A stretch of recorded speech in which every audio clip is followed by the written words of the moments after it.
Hi, I'm Chris. And I'm Jeremy.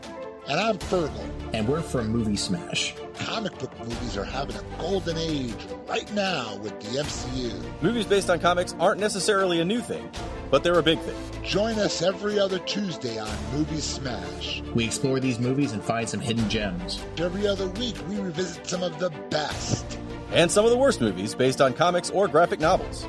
Was Green Lantern as bad as you remember? Heck no! Is Time Cop the most accurate time travel movie ever created? Absolutely. Was Mystery Men way ahead of its time? Should they be revisited? Should they be forgotten? Join us on Movie Smash and find out. Listen wherever you find your fine podcasts.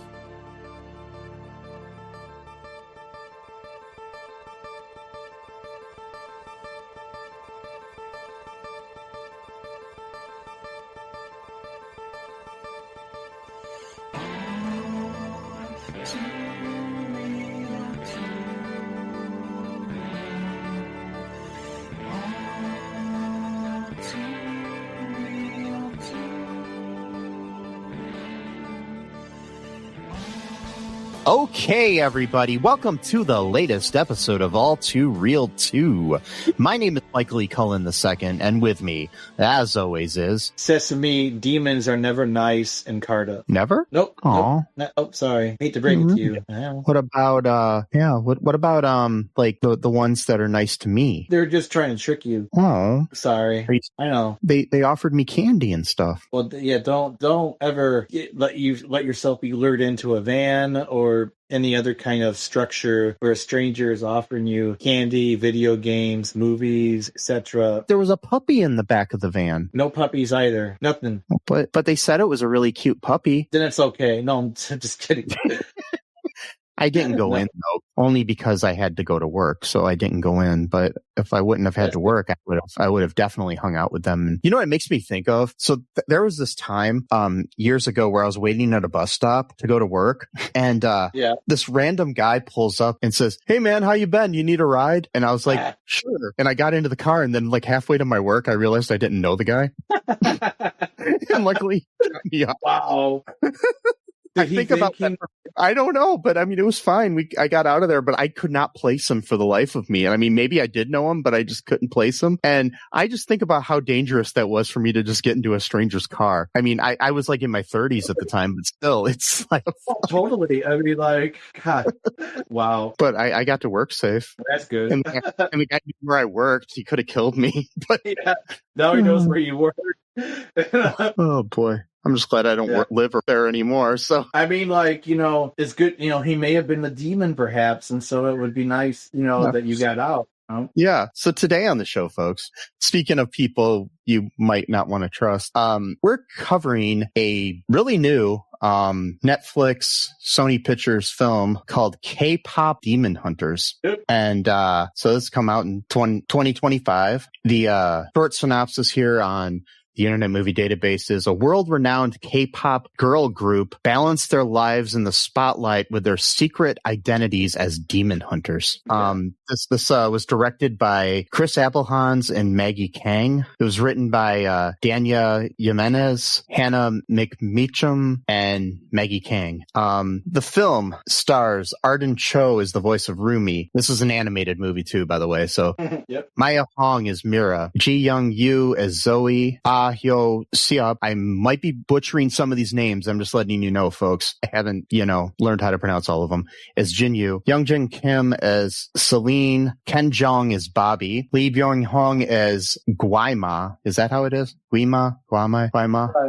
Well, they sometimes people pronounce it as Gwi-Ma, but then Genius said Gwi-Ma. I don't know. So whichever it is, Daniel Dae Kim as Healer Han, Rumi Oak as young Rumi, Joel Kim Booster as variety show host, and many other people that I will not name because I'm done. No offense to them. They did a great job. Everyone did. They're all good, except for that one person. You know who I'm talking about. I'm joking. I know.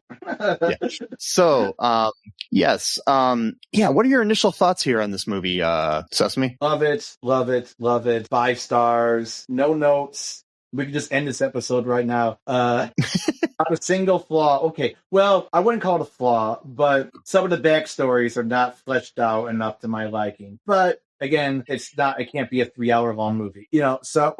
Yeah, and maybe we'll have a sequel. Who knows? Probably. It kind of ended where you really, it didn't end open-ended, so it's kind of it kind of had a solid ending though. So yeah, it did. So yeah. Right. Oh well, it's still really good though. I mean, maybe they'll be K-pop vampire hunters or something. Yeah. Wow. They just move on. They're K-pop deer hunters. And then it's like a combination of the movie The Deer Hunter and this movie. That movie's so depressing. Bringing me down. A completely different kind of vibe, I think. The one thing that Deer Hunter was lacking was musical numbers. Yes, it needed some K-pop. That really would have livened up the town if there's K-pop. I was actually taught by I don't know if she did cinematography or something like that, but one of my teachers for my video 1 class in college worked on that movie. Really? Yeah. Wow. She was the worst teacher I ever had. Okay. Hope she's not listening, but man, she literally did not know how to control the equipment and stuff. And me and one of my friends in the class, we stayed after one day and learned how to run all the equipment. So we taught her how to do it. Oh my God. Yeah. So that's crazy. Yeah. I don't know why she was teaching the class. Maybe it's because she worked on The Deer Hunter, so. Maybe that was like her big credential or something like that. Yeah. I mean, I had her, there was another teacher I had for one class who he went to school with Spike Lee at NYU. Okay. And all he did the whole time, I mean, he was a decent teacher, but the whole time he just kept talking about Spike Lee. It's like, well, when I was in school with Spike Lee, he was one, I'm just like, okay, we get it. You got the name dropper, Yeah. Position myself in proximity to someone who's famous so that I can share a little bit of it in his glory or something like that. It's like you went to college with Spike Lee. We get it. Okay. So did other people. 5,000 other people. Yeah. But yeah, no, I love this movie. I would not have watched this. My niece had me watch it because it's really not my not my style. I don't really watch anime. Well, it's not really anime, but I watch animated movies that much. And so, she begged me to watch it with her. I was like, okay, fine, I'll watch it with you. And then it was instantly, boom, from beat 1, I was like, I knew from then, I'm like, I'm going to fucking watch this all summer. I know right off the bat. Yeah. So the thing is, just to let, anybody listening that has kids, it's rated PG. I mean, I'm hoping whoever's listening to this has already seen the movie. So, but, and can kind of decide if they want their kids to watch it or not, because PG is kind of one of those gray areas, where it kind of can go one way or the other. My niece let her 5-year-old watch it and then regretted it. So, cause she found some of the violence a little bit too much for a 5-year-old. So, okay. It just depends on what your sensibilities are as a parent. I'm just letting people know that. So yeah. But I think I liked the movie a lot better than I thought I would. So, cause it looked like I was like, okay, this is some girly, you know what I mean? Girly animated kids film, sort of thing. So yeah. Yep. But I mean, the music was bopping and, the singing was all good. The acting was all good. I mean, they had different people singing than the voice actors. So yeah, it's kind of like an old school Disney movie in that way, so yeah. Did you watch including one of the people that sang, she was the singing voice for Celine, Leah Salonga. I don't know. But she was the singing voice for Jasmine in Aladdin. So, okay. Yeah. Cool. Yeah. So we got a Disney connection here. So yeah. She was also pretty well known for originating the role of Kim in the musical Miss Saigon. Oh. Which I saw that on Broadway, not with her in it, but I saw it on Broadway back when I was in high school. It was really good. So yeah. Did you see towards the end during the credits where they actually showed them actually practicing and singing? Yeah. I was kind of saw the people with doing the audio mixing and stuff. Yeah, that's kind of cool. Yeah. And speaking of the Miss Saigon thing, just reminded me of when I did see it on Broadway. There was an incident where my friend Franklin had the most infectious yet annoying laugh ever. And so we had just watched, there's an episode of Seinfeld where Jerry has a Tweety Bird Pez dispenser, and he pulls it out during this like piano recital of his girlfriend or something, and Elaine just starts laughing like crazy in the middle of it. We had gone to the Warner Brothers store that day, and I got a Tweety Bird Pez dispenser because I used to collect Pez dispensers. And so in the middle of this really emotional scene in Miss Saigon, I pulled out the Pez dispenser and I was sitting next to Franklin, and he burst out laughing in this really sad scene. Yeah. And then I just put it away and everybody's looking at him and I'm like just sitting there all innocent. Wow. Because I knew it would happen. So in the middle of a Broadway theater in New York, I just had that happen. So yeah. Oh my God. I may have told that story before on here. I don't know. But yeah, I don't think so. But yeah, so yeah, I really liked this movie though. I thought it was a really good, it's so I think there are two like Netflix animated movies that I've kind of liked, and I think the other one was a Sony Pictures animation movie too. If I'm thinking right, I have to look here. I'm trying to remember the name of it. It came out a few years ago. What's it about? It's about this family, and then these like machines take over the world and stuff. And what was that called? I think I know it too, but I don't know the name. Yeah, I'm trying to think if that was. But yeah, that was one of my favorite like animated movies in recent times. But I can't remember the name of the movie. It's all right. Yeah. It's all Geed. I'm gonna look it up really quick. I might edit this part, but. Family versus Robots. There we go. It's Mitchells versus the Machines. That's what the movie was called. I think that was a really I don't know if that was a Sony Pictures film or not. But I put this up there with that kind of, as being like really good animation and good direction and stuff. That was Sony Pictures, yeah. That did Mitchells versus the Machines. It was 2021. If you haven't seen that one, I highly recommend it. It's a really good animated film. So yeah. But yeah, it's hard to get me with like animated films nowadays. Like I'm more of I know that this whole like, 3D animation sort of style is what everything is nowadays. But I mean, it's hard to like a lot of these movies I think are just kind of like, they feel fake and like the animation style isn't that great sometimes. Yeah. Not that this felt real or anything, or it has to feel real, but what I mean by fake, it just feels kind of like, just like one note, like just no emotion to the characters, like to the character models and stuff, Yeah, no, I understand. Whereas this one, the characters each had their own distinct personality and distinct, like animation styles where they, they all coalesced, but it was like the emotion, you could feel it on their faces. So yeah, exactly. Their own personalities, how they walk and their gait and how they carry themselves, all that stuff. Yeah, it's really hard to walk when you have a gait on you. It's really hard. Yeah, I walk around with a chain link fence. It's really kind of hard, but especially hard to get into like McDonald's or coffee shops or whatever. It's. I mean, don't even get me started on trying to fly on a plane. It's just like, yeah. Like, sir, could you please empty? Like, I can't empty it. It's part of me. I mean, what am I supposed to do? Like, so, do you want to talk about what goes down in this movie, or just talk about how we feel about the movie? Well, we could do a little bit of both, probably. Okay. Yeah, I think that sounds good. Yeah. So what's happening here in Demon Town?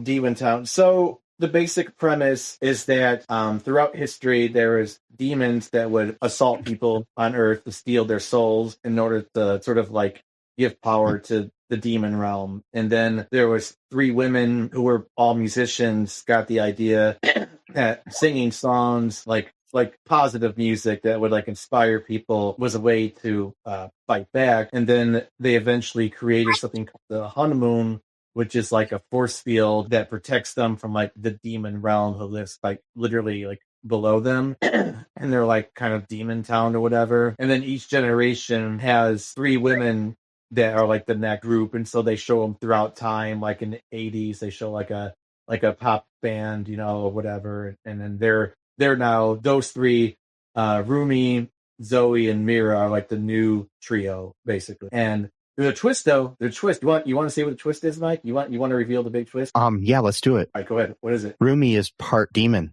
What? Yeah. No. Yes, she has the demon mark and stuff on her. Yeah. Demon Hunters. So how is a part demon hunting demons?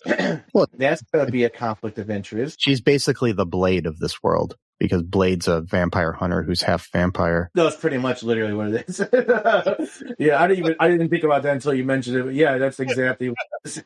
She's the good demon because she's half demon. What I don't like about the movie, because I said there was no notes, there are a few notes, is that they don't have any really indication of like how this happened. All we know is that her dad was a demon and her mom was a demon hunter, and then that's it. And that their both parents died and she was raised by her aunt. But like that's it. We don't know how they got together, how they hooked up, why they hooked up, why they both died, how they both died. There's your next movie in this franchise. You can have the prequel to this, where it's all about the love story between a demon and a human, and you know. And so that was kind of my note of like, well, you know, that seemed like a pretty big deal. That's like a big part of her character. That's actually the biggest part of her character, really. And we don't really get any really explanation about it other than the fact that her aunt loves her, but she wants her to cover up her body because of the patterns, and that nobody would understand. And so the best option for her is to just kind of hide it from the rest of them until they can. I mean, there's a lot of symbolism in that too. You know what I mean? Like, totally, absolutely. Yeah. I mean, that's the whole point of the movie, really. And so they're the next trio. They're called Huntrix with an X, of course. Why would it not be that? You know, it's. I mean, everything is cool with an X. You know, Elon Musk knows that. Yeah, no, not really. And no, dude, I am so glad I canceled my X account back in December, and I'm so fucking, It's a little known fact that they don't get into much in the movie. Before they were called Huntrix, they were called Hunt Twitter, and yes. They're called Hunt Twitter. Yeah. Hunt. It sounds like a curse word almost. Hunt Twitter. It sounds like a word. You Hunt Twitter. Get the hell out of here. We don't like your kind. We don't serve your kind here. Get out. And so they're the new trio. They're like huge. Like they're like the biggest K-pop. They're not just K-pop. They're like the biggest band around the world. They're like. They just finished like their world tour, and they're about to take a break, but then Rumi releases their new single early, and so like that makes people even more crazy because they just got over, you know, the tour. It's kind of like a Taylor Swift finished her Eras tour, and then like the very night of the tour ending, she releases a new single that night. Like people would just be going nuts, you know what I mean? Because they've already got the excitement going on. Yeah, the only difference is that in that situation, Taylor's the only person, you know, performing really. I mean, she's got her backup singers and band and whatnot. But I'm just saying that'd be like this is like where 1/3 of your group just decides, hey, I want to keep going. You know what I'm saying? You don't see else like pouring out. Yeah. You don't see the other two singers with Taylor Swift all the time? Oh, wait. I must have, you know, blindness or something when it comes to that, you know. So is there like is Taylor Swift really 3 people? No, I always see 3 people singing. There's one on the right, there's one on the left. Am I seeing things, Mike? Is that just me? What are their names? I don't know their names. I just see them. They do the exact same motions of Taylor Swift, like the dance moves. One wears the green dress, the other wears like a blue dress. Is that? I think you need glasses. What's that? I think you need glasses. I think I need psychiatric help, but one or the other. Maybe both.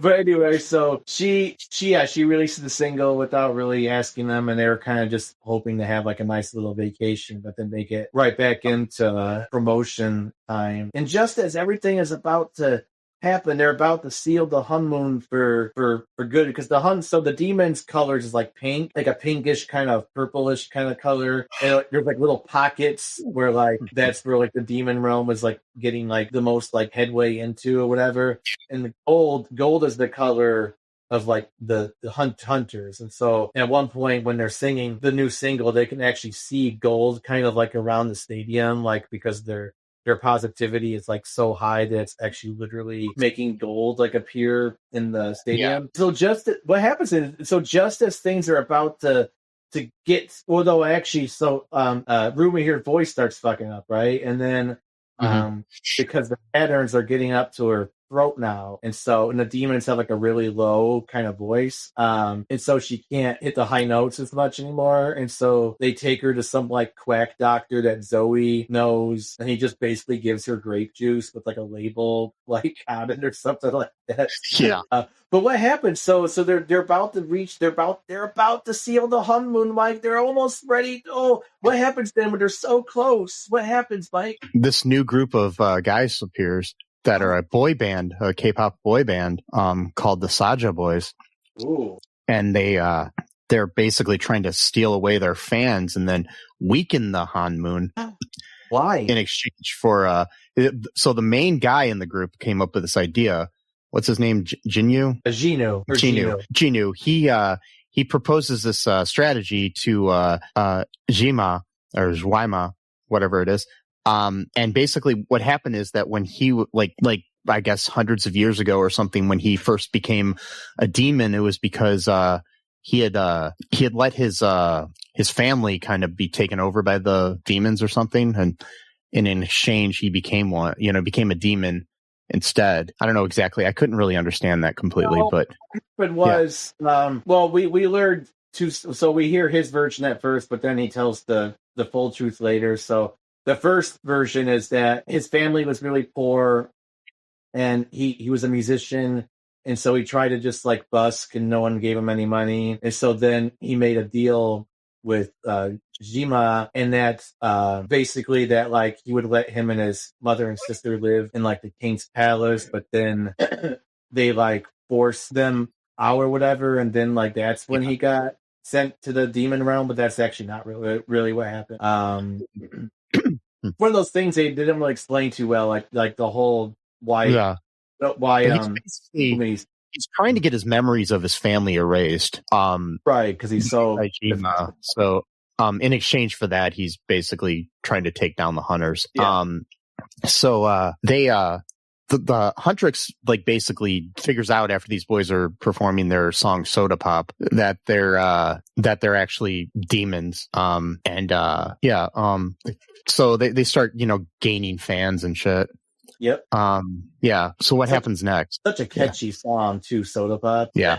I think about that song pretty much like at least like 20 times a day now. It literally just pops into my mind, if you will, or if you I was drinking some soda earlier. What I love about that, because soda and pop are different terms for the same thing, like different regions of our country. United States. Some regions will say soda, more so than pop, and others will say pop. I say soda, even though region-wise we don't really say that. I just like, it sounds better to me. I just like soda. And I've always said soda because I hate the word pop. It sounds better to me, and so I always call it soda. But it was actually called originally Soda Pop at one time. That's why they called it then. That's what like my little soda pop, my little soda. Oh, this is so catchy. I fucking love that song, and I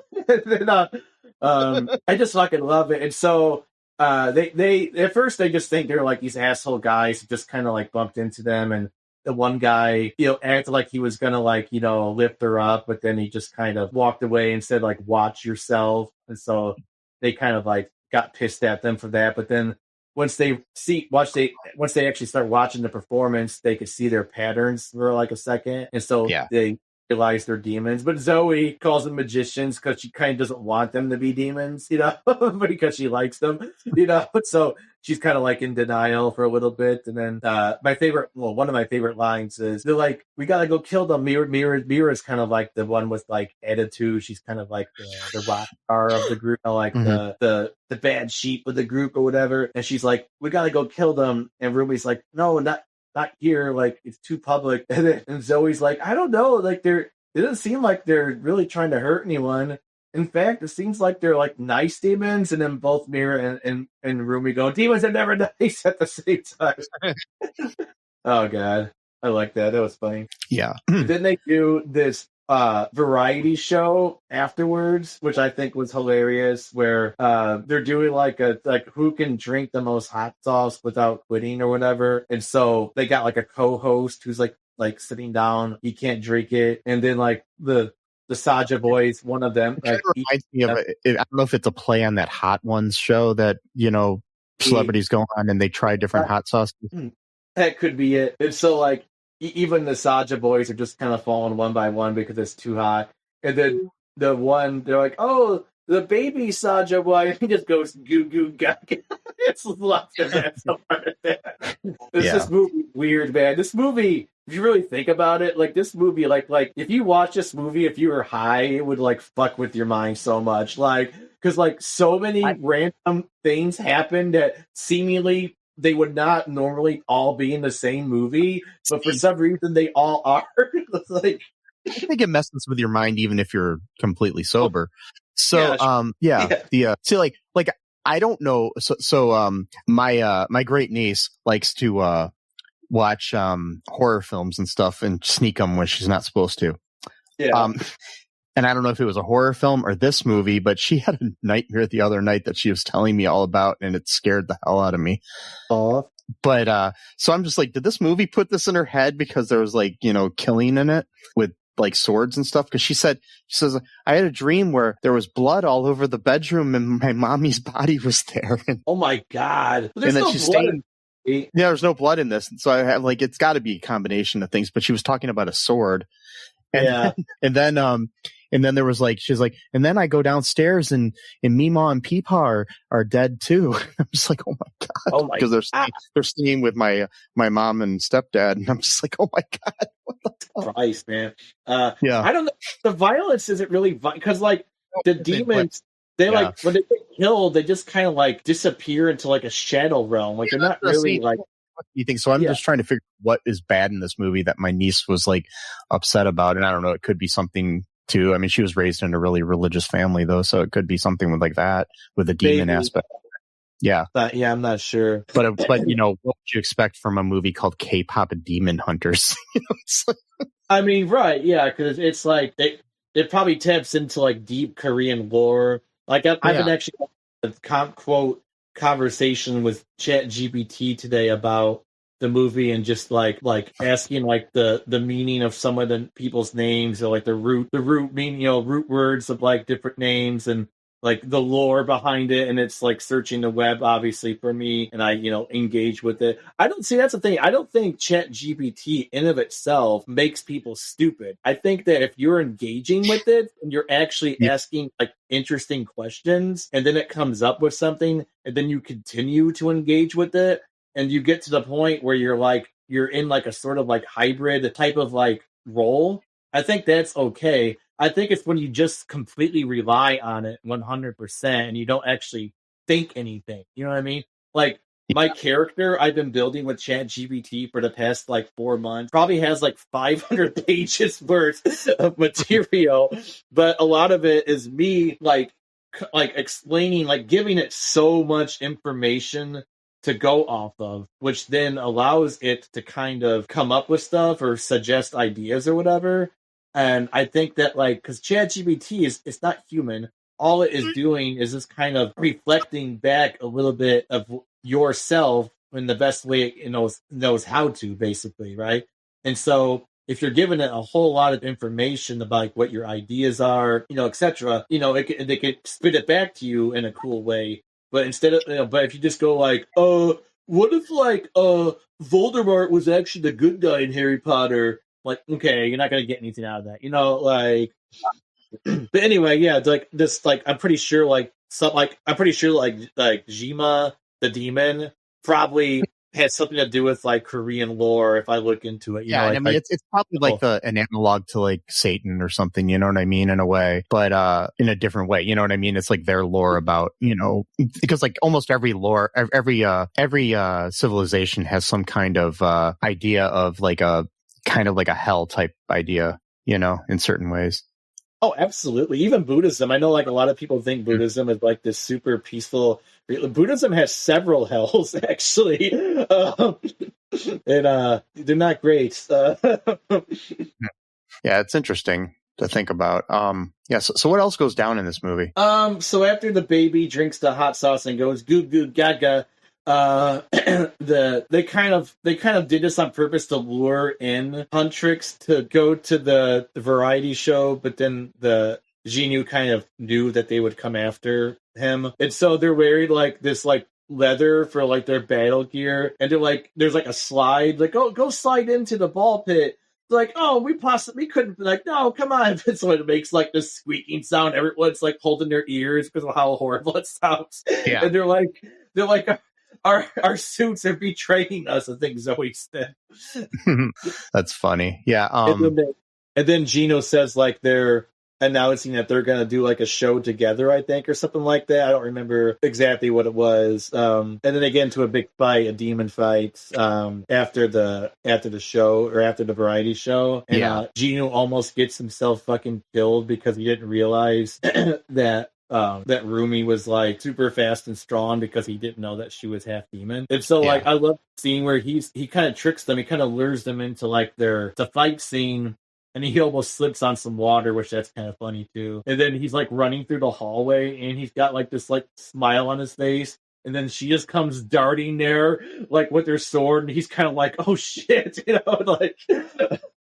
I hate it when that happens. When you meet this girl, you think she's kind of cute and stuff, and you find out she's half demon. I wouldn't mind personally, as long as she was nice, I don't know. And then.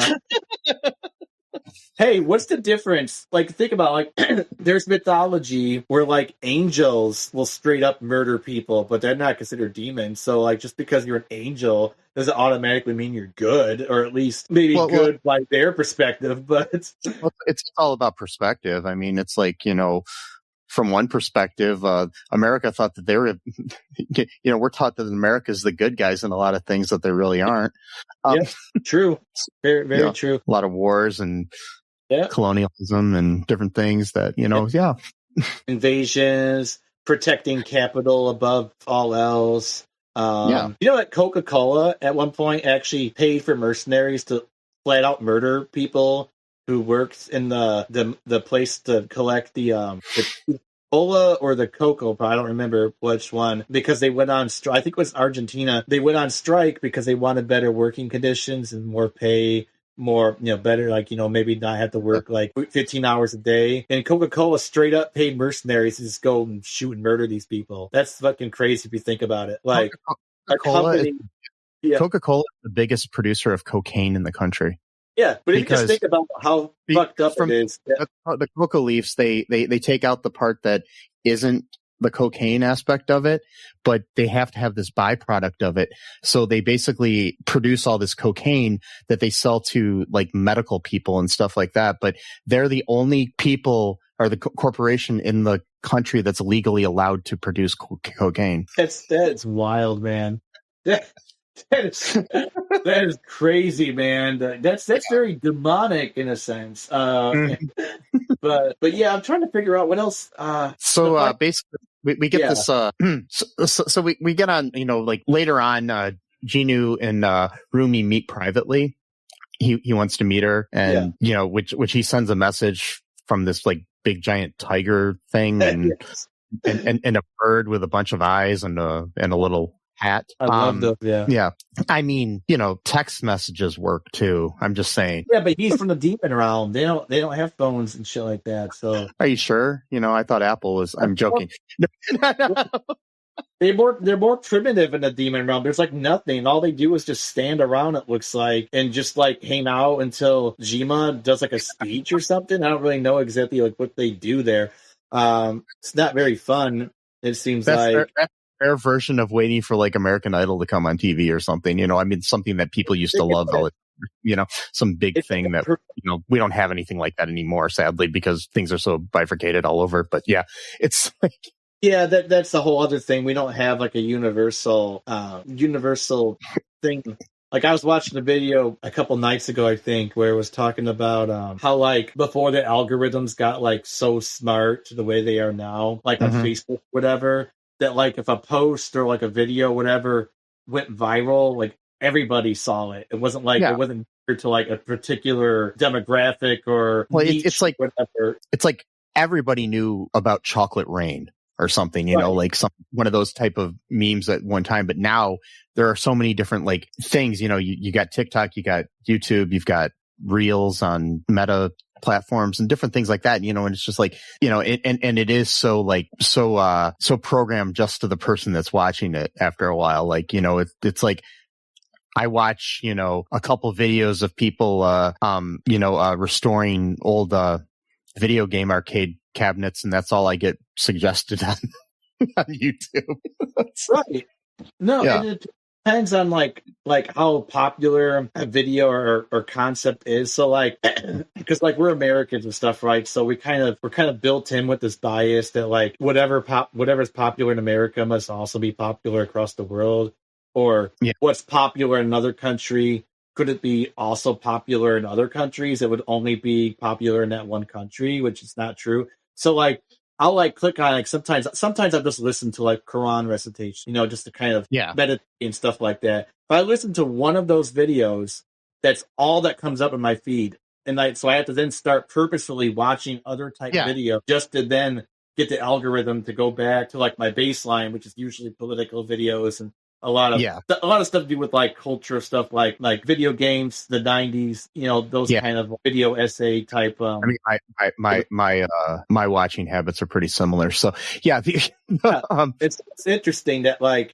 things go viral and stuff. I don't know how we got on this, but it is too. Like, and plus you have this world where things are so viral to a select group of people that more people are watching this one dude that most of the world has never heard of than people watch Johnny Carson or something. You know what I mean? It's it reminded me too. I was going to say this and I forgot about. You remember that movie? I think it was called He's All That. And this we review. That was actually one of our best reviews or most watched reviews, wasn't it? Yeah. He's All. Yeah, with Addison Rae starring in it. Yeah. Yeah, and like.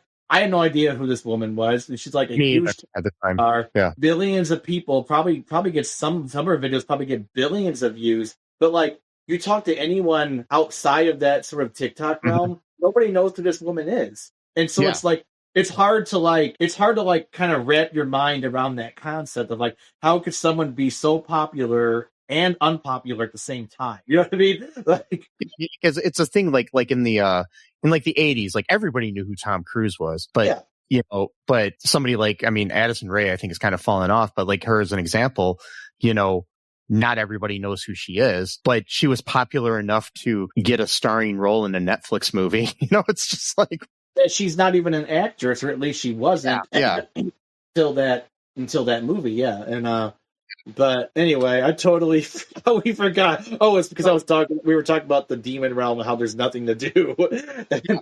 But basically we've got this idea. So like, so basically they meet privately and he tells the kind of weird story about how Gwi-Ma granted him a beautiful voice that helped him and his family emerge from poverty, but then condemned him to the demon realm. Jinu now lives with guilt over his family's subsequent downfall. I'm reading this from Wikipedia. These are not my words. Which it's a half true story. It's not. Yeah, it's not the full story. We find out later what the full story is. So basically, we've got these Idol Awards coming up, which is like, I don't know. It kind of feels like almost like the Eurovision sort of thing of this world in a way. Yeah, a little bit. Yeah, where you perform and there's somebody wins, and I guess they've been winning for like the last 6 years or something. And the Huntr, so they're like really popular. So they're rushing to produce a new song, and they come up with this idea for a song called Takedown, which was going to expose the Saja Boys for who they are. Yeah. But I mean, from the get go though, they most of their songs are all about uplifting people and stuff like this. And this song's like it's literally called Takedown. So it's like it's really hateful. So yeah. Yeah, it is. That's not their normal thing. Yeah. It's very negative type of song. It's a good song though. I mean, as far as music is concerned, Zoe's like a fucking beast when it comes to rapping. Like, yeah. So Rumi's like, dealing with her dual identity of being part demon, part human, part hunter, whatever. So she comes up with this plan that she proposes to Jinu. If he helps Huntrix win the Idol Awards, so then they can strengthen the Han Moon, that she would let him freely stay in the human world. Yeah. So yeah. But then the Han Moon starts like weakening a lot because of the popularity of the Saja boys. Rumi tries to make Takedown a little bit, nicer. Right. It's like she's trying to change. It's like, how do you do that to a song that's about taking them down? Like you have to go all in or not at all for that type of a song. You know what I mean? It's like LL Cool J didn't write the song "Mama Said Knock You Out" and then we go out for tea. It was exactly. No, exactly. That's not how that works. And so. Mama said, kind of slap you lightly, and then we'll get a burger or something like that. No. Mama said, say bad words to you, and then we go have some, pizza. Right, yeah.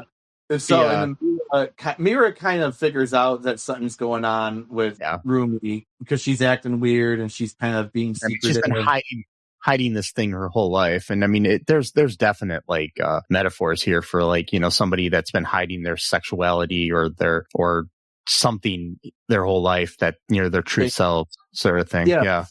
And that she, how being taught that, hiding that's the best way forward. And it's, it's usually a person who has good intention to tell a person to do that, but it's also the wrong thing to teach them, instead of, it's like that whole idea too, where it's like today's generation's gotten soft. When I was a kid, my dad used to beat me with the belt and all this stuff, and I turned out fine. And people are like, you smashed your hand through walls if your favorite football team loses. I'm not sure you turned out as great as you think you did. And okay, mainly for the fact that you think it's okay to hit kids. Right. Which, that's a whole other thing. But yeah, it's like, oh, my dad killed my mom, but I turned out okay. It's like, these kids don't have their moms killed. What's right. that? They don't have their grandma around because my dad killed my mom. I turned out great, and so did they. No, but it's like that whole thing too of I suffered, so the next generation should suffer as well, as opposed to making each generation have less suffering. Yeah, it's just before we got on to record, I was reading this thing about there's this guy who he's been known for a while. He lives in Bedford and he runs a gun shop. I don't know his name completely. I can't remember off the top of my head. In Bedford, Michigan, and he runs this gun shop, and he's a complete racist, transphobe piece of shit. I know. I pass this all the time.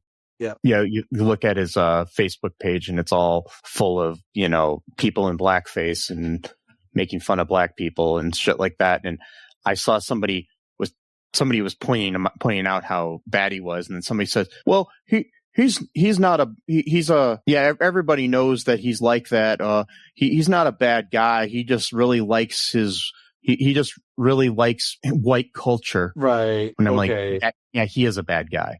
It's just no, I know the story. I pass the store a lot because sometimes we get food from a restaurant nearby. It's called Todd's Guns. And last time I was there, though, he's got all these flags. He's got the Confederate flag. He's got all these anti-Biden shit. But then one time he had the pride flag. So is he gay or is he trying to be sarcastic? I'm not really sure exactly. I don't. He's gay. I don't know, but yeah, it's anyway. Yeah. But I mean, this is totally off topic and we're just ranting about this guy, but he's also on the school board. Oh, that's great. Yeah. So yeah, this world's fucked. Anyway, so back to the movie. Yeah.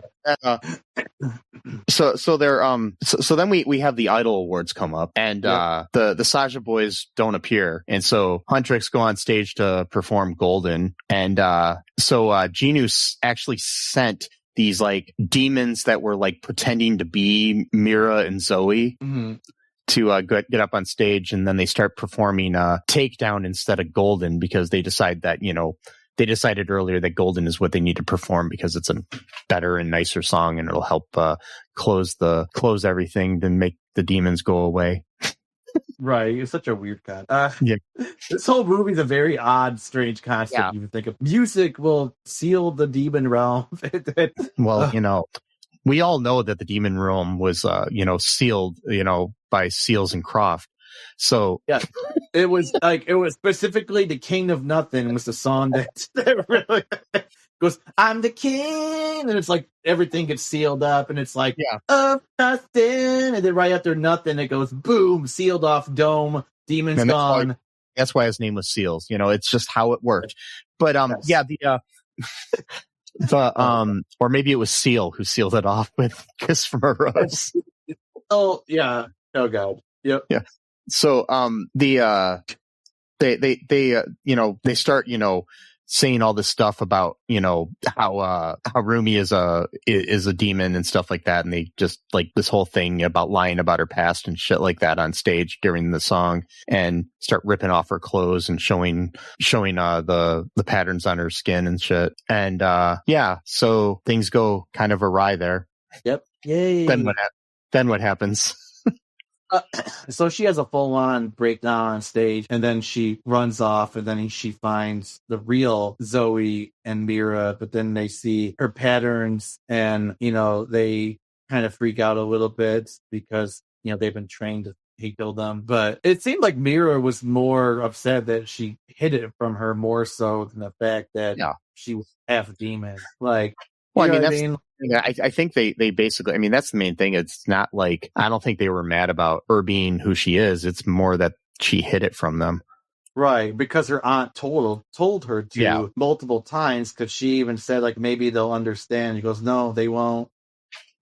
You just gotta hide it until we can fix this, basically, because that was the thing. She had this mantra that she taught them, which is like, we must never let our doubts and fears be exposed, or something like that. I don't know exactly what it was. And so it's that kind of like pretend to be perfect and then you will be perfect kind of thing. Objectively not. A very toxic way of, it's like one of these, they call it toxic positivity kind of things, where it's like you just like constantly like, it's like you'll see it in books and stuff where they'd be like, feeling bad is bad, you have to constantly feel happy, and it's like that's not a natural state of being though. Like sad is a part of life. Like it just is. Like you like, and when you're sad, it doesn't mean that like something wrong is happening. It's like your brain is regulating itself by different emotions. Your brain quite literally has to feel all of the emotions in order for it to find balance.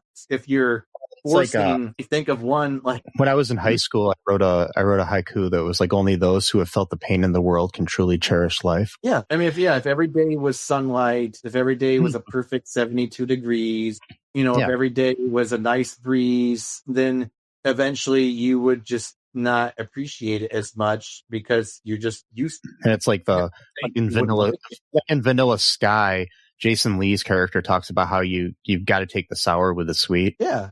No, totally. Or you never appreciate the sweet without the sour. Yeah. It's like her aunt, and again, like with a lot of people, the bad advice usually comes, not usually, but oftentimes the bad advice comes with someone with good intentions because they think that's the most appropriate way of dealing with, the problem or whatever, or the supposed problem in this case, because there really is no problem in the case of Rumi, because she doesn't act like a demon. She doesn't really have any characteristics. Like, you know what I mean? Like, it's just the patterns literally is the only thing that makes her look anything like a typical demon in this. Yeah. So they kind of lift up their swords to her because she's kind of like walked towards them, but then they seem really sad. And then she goes to visit her aunt and basically tells her aunt to kill her. Aunt's like, no, we can. Was this before or after she like confronted Jinu about tricking her and he admitted to lying about his past? Oh, so she visits her aunt after Jinu tells her the full story of what happened, I think. What really happened? So what really happened was Jinu, he and his family, specifically his mother and sister. He doesn't mention his father, so maybe his father died or just wasn't in the picture. And he was a musician. He did try to make money for his family doing his skill, but he couldn't do it. And that's when Gwi-Ma got into his head. And basically the deal was that he would abandon his mother and sister so that he could live in the palace, and his words, have a full belly every night, and then lock his mother and sister outside, from palace gates. And that's why he wants his memories erased, because he just feels constant shame. You gotta think, 400 years. This is how old he is. And so he's been living with the shame for 400 straight years, which is why he wants. He looks good for his age. He looks good for his age. I mean, I don't know what kind of moisturizer he's using or anything, but I know.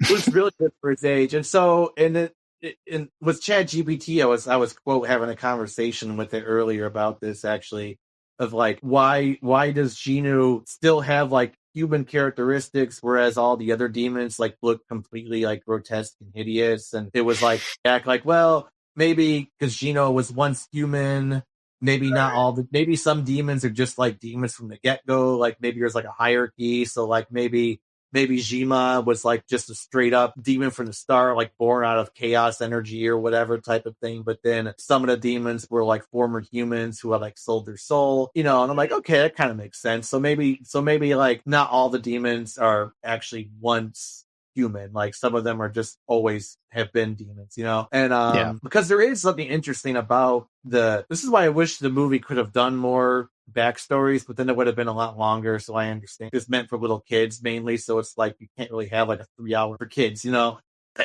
because like it seems like Gwi-Ma and Xinu have like this weird kind of relationship with each other, where like it almost seems like Gwi-Ma kind of fears Xinu a little bit because of potential, and so he kind of gives him a lot more sway than he does to the other demons. He'll just straight up kill if they like him. And I think it's because he knows that Xinu is smart, he's charismatic, he's musician, he's skilled at what he does. Because at one point he plays this song to give Gwi-Ma the permission to form this demonic boy band to compete against Huntrix, and he does this song where he's basically just like roasting Gwi-Ma, like insulting him, and then he says something like, I allowed you to keep that voice, you use it to mock me. And he's like, oh, I'm not trying to mock you, I'm just, yeah, you were, what are you talking about? You just wrote like a roast song against the like it's a real roast, because it's like in this fire. It's a real roast, they're literally in a demonic realm. Exactly, good point. But so I wonder though, why did Gwi-Ma give him so much leeway? Because again, like a lot of the demons have their like you think like okay, you sold me your soul, you got maybe what you want. Now I'm bringing you back. Sees him as like his natural successor or something. Who knows? Yeah. Like a mingle of fear and like begrudging respect that he might have to Xinu, which is why he gives him a lot more freedom than any. I mean, again, like he lets him keep his voice, that his strength. You would think, if you don't want competition, you would take away whatever strength your competition or maybe your potential competition might have. Anyway, that's a whole other. But like, I wish that. I mean, I understand why, but it would have been cool to kind of see the relationship, because at one point, he kind of explains like what the plan is, and then he says, I have taught you well, Xinu. So it kind of implies that like he's maybe has been grooming, not the new way people use the word grooming, but like the old way, to like be maybe not a successor, because I don't think Gwi-Ma would ever want to give up power, but like maybe like a underling, maybe, or like a right hand man type person, and like they couldn't get into all this deep lore, because it would just take, the movie would be so much longer than it really is. And it was already decent, about hour and 20 minutes, pretty decent length for like a kid's quote unquote kids movie. Then we have this issue here going on with Rumi and Celine. Yeah. And she asks Celine to end her life because she's half demon. Celine refuses to, but Rumi lashes out at Celine for never fully loving her because of who she is. Yeah, because she makes her cover up and stuff. So yeah, it was really like a lot of metaphors. It was really interesting too of how this conversation took place too, because it literally began with asking Celine to straight up kill her, and then into like, you never accept me for who I am. It's like, you just literally offered her to murder you. It's like, See, you never left me. It's like, wait, what? This is some of the stuff in the film where I think it might be a little bit too much for young kids. I don't think it was only meant for kids, though. That's the thing. Like, no, that's what I'm saying. I'm not saying the movie is meant for kids. I'm just saying that I could see why, like, my niece didn't think it was good for her 5-year-old to watch. You know? See, okay, yeah, because it's like, it's not only meant for kids. A lot of people have been like, that's why people need to realize that. I mean, it's PG and it's not G, like where something, Aladdin is G, or, Frozen is G, where this is PG, which means you got to have parental guidance with it, because you're talking about suicide here. You're talking about killing demons, yes, but killing people and stuff like that. That's not your typical, kids movie. And the thing is, people don't realize that animation isn't always just for kids. Exactly. But that was a kind of like sad conversation. Then plus her face is all like she's got like this glowing pink on her face, or one of her eyes is like colored yellow now. Yeah. Like she looks kind of like literally like she looking like a half demon at this point. And then her voice has gotten more demonic when she kind of yells at her. And then she says something like, if this is what the Hanmoon is meant to protect, and I'm glad to see it burn down. And so Celine thinks that means she's like gonna go on full demon, but it's really, she really is doing the trick Gwi-Ma by kind of because so there's this whole thing during this whole thing. Gwi-Ma is like how he gets into people's heads is that he has the person listen to their own voices, but the messages are coming from him. And the Saja boys are about to, they're performing a song called I'll Be Your Idol, which that's another metaphor probably. And at this point though, they're dressed. I don't even think that's a metaphor. I think it's just flat out there.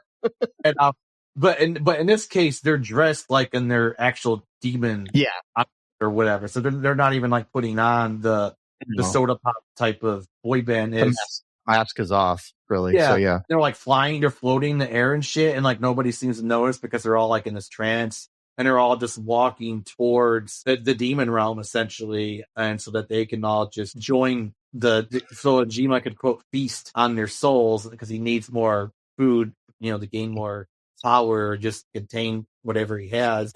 And like even the rest of the Huntrix are got into their heads, and they're, like Mira, something like, you'll never have a real family, because she was like, quote unquote, the black sheep of her family, which again, they never explained why.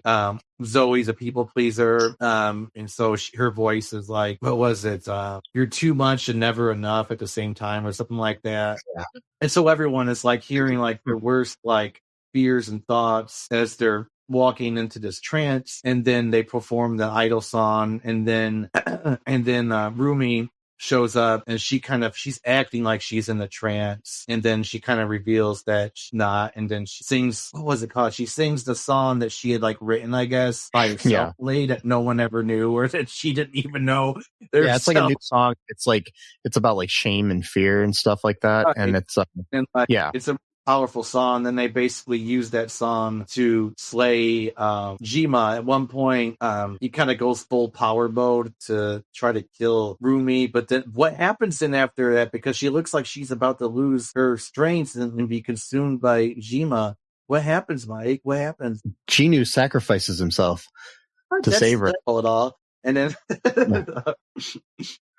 yeah. And then what it's saying here in Wikipedia, which I'm reading, says he sacrifices himself to save Rumi from Gwi-Ma and transfers his restored soul to her. And then the empowered Huntrix defeat Gwi-Ma and the Saja boys, which ultimately seals the demons and creates a new Hanmoon. And then so now everybody's happy. Everyone's happy again. What I love about it though is I'll have to look at it again, but I think does Rumi still, she keeps the patterns, right? Or are they off of her? Or does she still have the patterns after? She says afterwards, Rumi is no longer ashamed of her marks, relaxes with Mira and Zoe. Huntrix later reappear in public to meet with their fans. So I think she keeps the marks on her and stuff. Yeah. Because if it was the other way around, it would just ruin the whole point of the movie. But like, I was just worried for a second if they just like ruined the whole. She accepts who she is. Right. So yeah, in a way. So yeah, I mean, it's a good message. What I like about the term patterns too, because like it could almost mean like, you know, like someone has like psychological patterns. They repeat the same toxic behavior or whatever that keeps them down in life. You know what I mean? Patterns or patterns of thoughts or patterns of actions that don't suit someone, you know. And so I thought that was an interesting word that they chose, probably intentionally, in my opinion. But yeah, she splits Gwi-Ma in half with her sword, just straight up, just like just cuts through the half, and then he dies. As far as I would hope that they won't do a sequel. I mean, I know it's super popular, and of course, everyone does a sequel because it makes more money. But like, what would you need to tell other than like, oh no, part of who actually stayed alive and now he's getting power again? Like, you know what I mean? Like, I mean, this whole thing was, Maggie Kang and was kind of one of the major forces behind this, and one of the directors and stuff. I would like to see more from her, you know, more than anything, like maybe another story.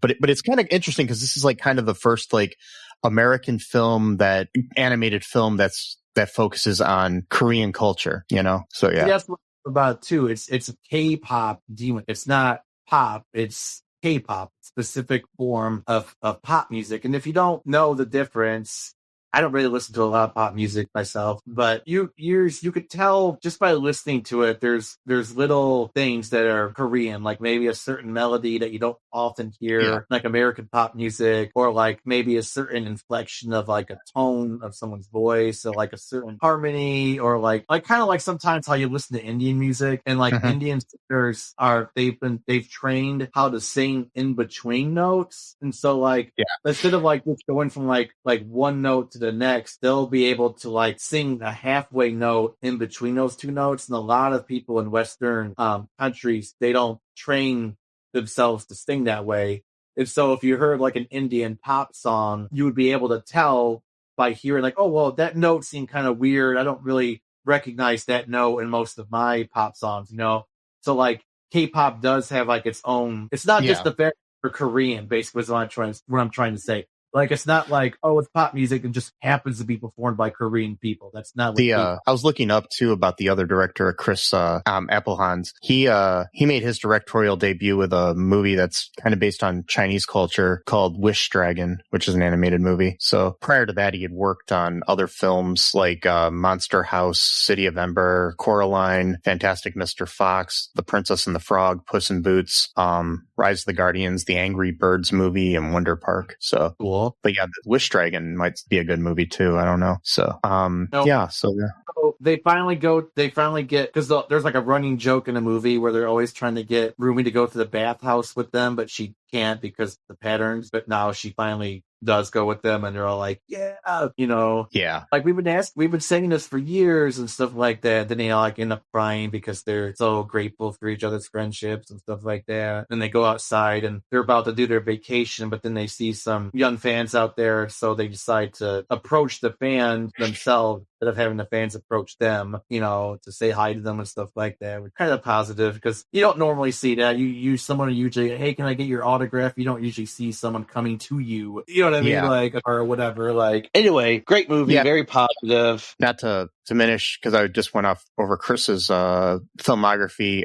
These are like things that she worked as like a story artist and stuff like that. Maggie Kang, the other director and writer of this, worked on Minions: The Rise of Gru, The Croods: A New Age, The Grinch, the Lego Ninjago movie, Trolls, Kung Fu Panda 3, Puss in Boots, Rise of the Guardians, Shrek Forever After, Madagascar, Escape to Africa, Shrek the Halls, Shrek the Third, and Over the Hedge. So she's got a decent background in mainly doing like storyboard artists and stuff like that in those. So It wasn't part of Troll 2, I hope, though, right? No, not Troll 2. No, definitely not. But Trolls. Good. I was hoping not Troll 2. We reviewed that movie once, but this movie, I just love it. I just think it's a great movie. I haven't watched the movie in a while that I just really, really love. Like, this has been the first one in quite a while. Superman, though, is really great too. The new Superman. It's also very. I'll probably end up watching times too. We recently joined Ryan over at New Realms Media. Check out his YouTube channel, and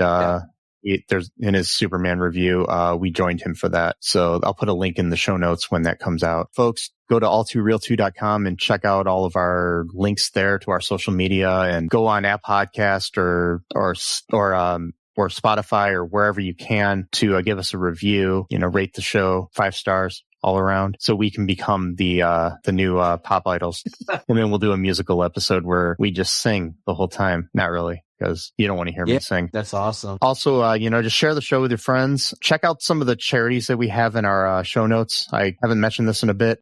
Donate to help people. There's a lot of shit going on in this world, and any way you can help make it a little bit less shitty would be good. Know that trans lives are human lives. True. No human is illegal. True. Free Palestine. True. Be different. Be yourself. True. Be good to each other. Just remember that I love you, even if you're a demon. Sesame loves you. And until next time, bye-bye. Thanks for listening to All2ReelToo podcast, a Cullen Park production. Produced and edited by Michael E. Cullen II. Music by Matthew Hawes. Subscribe and share the show. Visit us at cullenpark.com.